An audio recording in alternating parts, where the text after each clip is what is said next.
कैसे हो चैंपियंस। इस क्लास में बात करते हैं BSc second year third semester chemistry के चैप्टर वाइज इंपॉर्टेंट क्वेश्चन के बारे में। ठीक है, तो आज हम पहला यूनिट केमिकल कैनेटिक्स के 10 मोस्ट इंपॉर्टेंट क्वेश्चन देखने वाले हैं। ठीक है, जो पीवाईक्यूज़ में अक्सर ही पूछे गए हैं। ठीक है, पीवाईक्यूज़ को जब ऑब्जर्व किया गया तो ये जो फर्स्ट चैप्टर के ये जो क्वेश्चन दिख रहे हैं शॉर्ट और लॉन्ग में अक्सर ये देखे गए हैं। ठीक है, तो इसीलिए हम इनको डिस्कस कर रहे हैं और आगे जितने भी 8 यूनिट हैं हम सभी के इंपॉर्टेंट क्वेश्चन भी डिस्कस करेंगे। हमने मॉडल पेपर वगैरह भी डिस्कस करना स्टार्ट कर दिया है। इस वीडियो के डिस्क्रिप्शन के अंदर उस प्लेलिस्ट का लिंक दे देंगे जहाँ पे सभी वीडियोस पड़े हुए हैं, आप उनको देख सकते हो। ठीक है, हम क्लास चैप्टर वाइज नोट्स वगैरह भी स्टार्ट कर रहे हैं। ठीक है, चैप्टर वाइज लेक्चर्स, तो वो जब आप ये वीडियो देख रहे हो या तो स्टार्ट हो गए होंगे या होने वाले होंगे। ठीक है, वो भी आप चैनल पे जाके देख सकते हो। ठीक है, आपको हर क्लास के नोट्स भी दिए जाएंगे। ठीक है, तो ज़्यादा आपको लिखना नहीं पड़ेगा, नोट्स को डाउनलोड कर लेना और उसी से भी प्रैक्टिस आप कर सकते हो। ठीक है, जैसे देखो ये 6 पेज का जो PDF दिख रहा है, इस वीडियो के डिस्क्रिप्शन में नोट्स नाम से एक लिंक दिखेगा, वहाँ पे आपको मिल जाएगा। ठीक है, और बाकी के जितने भी हम क्लासेस वगैरह लेंगे उनके भी नोट्स आपको मिल जाएंगे।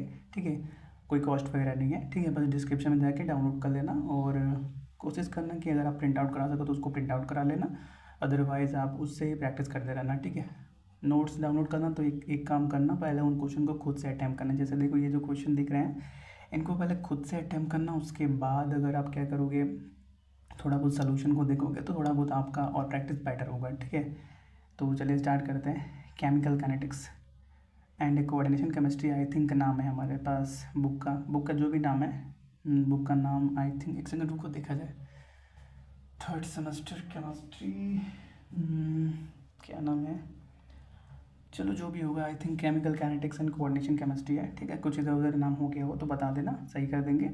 ठीक है, पहला यूनिट केमिकल कैनेटिक्स। तो पहला क्वेश्चन क्या है, define rate of reaction, differentiate between molecularity and order of reaction with example. ठीक है, देखो हम जितने भी क्वेश्चन करेंगे ना थोड़ा सा डिटेल में डिस्कस करेंगे। जैसे देखो यार, आप पेपर में देखोगे ना, PYQ उठा के देख लो तो शॉर्ट में क्वेश्चन क्या बनेगा, डिफाइन रेट ऑफ रिएक्शन। ठीक है, बस इतना ही, डिफाइन रेट ऑफ रिएक्शन, क्योंकि आप जानते ही हो शॉर्ट में क्या 50-60 वर्ड के आसपास में लिखना पड़ता है। तो रेट ऑफ रिएक्शन एक बहुत ही बोल दो फेवरेट सा टॉपिक है, फेवरेट सा क्वेश्चन है, अक्सर ही पूछा जाता है। ठीक है, तो अगर ऐसा कुछ है तो आपको सिर्फ रेट ऑफ रिएक्शन के बारे में लिखना पड़ता है। ठीक है, और हो सकता है क्या अगले क्वेश्चन में आपसे पूछ ले differentiate between molecularity and order of reaction. तो देखो यार, हम क्या करेंगे, मिक्सअप करके चलेंगे जिससे क्या थोड़ा सा कॉन्सेप्ट और क्लियर रहे और सारे क्वेश्चन भी कवर होते रहें। ठीक है, तो पहले बात करते हैं रेट ऑफ रिएक्शन के बारे में। तो रेट ऑफ रिएक्शन क्या होता है, the rate of reaction is the change in concentration of reactant और प्रोडक्ट पर यूनिट टाइम। ठीक है, पर यूनिट टाइम मतलब समय के साथ जो कंसंट्रेशन का रिएक्टेंट और या प्रोडक्ट का कंसंट्रेशन में जो चेंज हो रहा है वही क्या है, रेट ऑफ रिएक्शन है। ठीक है, जैसे जैसे टाइम आगे बढ़ेगा, आप जानते ही हो रिएक्टेंट का कंसंट्रेशन कम होगा, और जैसे जैसे टाइम आगे बढ़ेगा रिएक्टेंट का कंसंट्रेशन कम हो रहा है तो क्या बढ़ेगा, प्रोडक्ट का कंसंट्रेशन बढ़ेगा। ठीक है, और वही मॉलिक्युलरिटी क्या है, मॉलिक्युलरिटी क्या है, किसी एक इंस्टेंट टाइम पे कितने नंबर ऑफ मॉलिक्यूल बोल दो, आयन बोल दो, स्पीसीज बोल दो, जो एक साथ इफेक्टिवली कोलाइड करते हैं रिएक्शन को कराने के लिए। ठीक है, वही क्या है, उस रिएक्शन का मॉलिक्युलरिटी है। ठीक है, और मॉलिक्युलरिटी हमेशा सिंगल स्टेप रिएक्शन की देखी जाती है। ठीक है, ये सब बातें जब आप लेक्चर वाली क्लास में आओगे वहाँ पे हम डिटेल में करेंगे। फिलहाल हम यहाँ पे मॉलिक्युलरिटी होता क्या है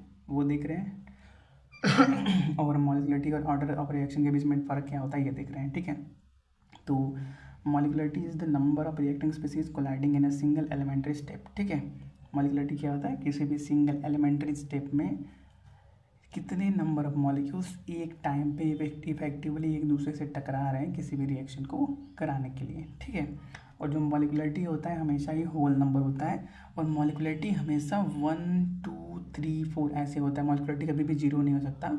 ठीक है, होल नंबर में तो जीरो भी आता है, लेकिन क्योंकि हमको किसी भी रिएक्शन को कराने के लिए मॉलिक्यूल्स चाहिए, बिना किसी मॉलिक्यूल की रिएक्शन हो नहीं सकता, इसलिए जीरो को हम नहीं लेते, सिर्फ 1 से स्टार्ट करते हैं। किसी भी रिएक्शन कराने के लिए 1 मॉलिक्यूल, 2 मॉलिक्यूल, 3 मॉलिक्यूल की ज़रूरत होती है। ठीक है, देखो यार, अगर एक हमारे पास मॉलिक्यूल है तब रिएक्शन कैसे होगा, देखो आप जानते ही हो कोई भी मॉलिक्यूल है तो उसके अंदर भी एटम्स इलेक्ट्रॉन होंगे। ठीक है, तो वो भी अंदर थोड़ा बहुत मूव कर रहे होंगे, तो वो कभी कभार खुद से ही रिएक्शन कर सकते हैं, खुद में कुछ ब्रेक डाउन वगैरह कर सकते हैं। तो इसीलिए अगर मॉलिक्युलरिटी 1 है तो वहाँ पे भी कंफ्यूज मत होना कि ये अकेला कैसे रिएक्शन कर लिया।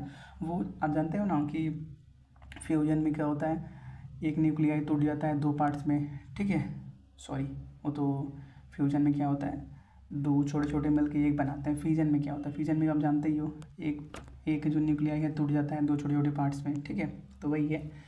और अगर 2 होंगे तो क्या 2 आराम से टकरा सकते हैं रिएक्शन कराने के लिए अगल बगल, ठीक है। और वही ऑर्डर क्या होता है, order of reaction is the sum of the power of concentration terms in the rate law, ठीक है। जो आप रेट लॉ लिखते हो R = K A के पावर यम मान लेते हैं, B के पावर n है, तो ऑर्डर क्या होता है m + n होता है, ठीक है। तो ऑर्डर क्या होता है m + n होता है। तो power of concentration terms in the rate law can be fractional. जो ऑर्डर है आप जानते ही हो, ऑर्डर हमारे पास फ्रैक्शनल भी हो सकता है, 0 ऑर्डर भी हो सकता है, ठीक है। एग्जाम्पल जैसे है हाइड्रोलिसिस ऑफ एस्टर, ये क्या है, फर्स्ट ऑर्डर रिएक्शन का एग्जाम्पल है, ठीक है। दूसरा क्वेश्चन क्या है, explain 0 order and first order reaction with mathematical characteristics, ठीक है। तो पहले 0 ऑर्डर रिएक्शन के बारे में बात करें तो 0 ऑर्डर रिएक्शन है मतलब उसमें जो प्रोडक्ट होगा, प्रोडक्ट की कंसंट्रेशन की पावर में कितना होगा, 0 होगा, ठीक है। तो इन 0 order reaction the rate is independent of concentration, क्योंकि प्रोडक्ट के पावर में 0 है, मतलब किसी भी चीज़ के पावर में 0 मतलब 1, तो कंसंट्रेशन ऑफ रिएक्टेंट पर वो डिपेंड ही नहीं कर रहा है, ठीक है।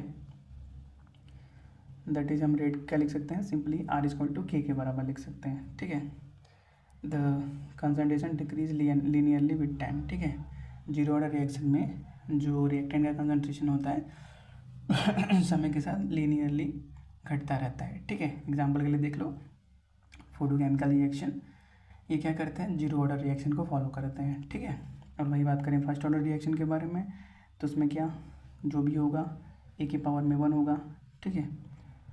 तो in first order reaction the rate is directly proportional to concentration, that is rate = K A, a plot of log A versus time is straight line, ठीक है। अगर हम log ऑफ A और टाइम के बीच में ग्राफ खींचेंगे first order reaction के लिए तो वो एक स्ट्रेट लाइन देगा, ठीक है। एग्जांपल जैसे रेडियोएक्टिव डीके, ये क्या हमारे पास फर्स्ट ऑर्डर रिएक्शन का एग्जांपल है, ठीक है। अगला क्वेश्चन क्या है हमारे पास, derive integrated rate law for first order reaction, define half life and mean life, ठीक है। पहले हमको क्या बात करना है कि फर्स्ट ऑर्डर रिएक्शन के लिए इंटीग्रेटेड रेट लॉ लिखना है, फिर उसके बाद क्या करना है हमको, हाफ लाइफ क्या होता है ये बताना है, फिर मीन लाइफ क्या होता है ये बताना है, ठीक है। तो जितने भी आगे के आंसर हैं आप PDF में देख लीजिएगा, ठीक है। नोट्स बहुत ही इजी फॉर्म में है तो आपको ज़्यादा प्रॉब्लम नहीं होगी। इस वीडियो के डिस्क्रिप्शन में जो नोट्स हैं आप उसको डाउनलोड कर लीजिएगा, सारे आंसर आपको मिल जाएंगे, ठीक है।